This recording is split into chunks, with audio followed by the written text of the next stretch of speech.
It is our Y tightener. It works on high-tensile Y, barbed and woven Y, suitable for you to build a steerable fence located in the middle of the long runs of the Y or between two corner posts, installed every 2,000 to 2,500 feet. It is widely used in farm, garden, yard, and security area. It could tighten broken and existing Y, constructed with aluminum casted tooth wheel, galvanized cheese frame, and a locking notch.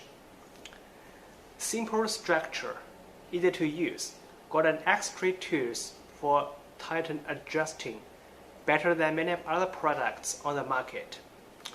Rigid Y strainers is made of aluminum alum casting.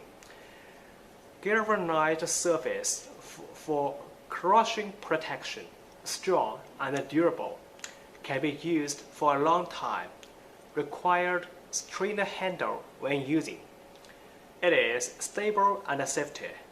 The locking bracket prevents the wheel from rotting and increases reliability after installation. The tension of the Y can be better controlled. Ensure it is strong enough to keep livestock in the paddock. Put the Y in this, then put the clip back over and keep pressure on it. Then use the ratchet handle to help you tighten it. It will be easier if you put some down forward pressure on it.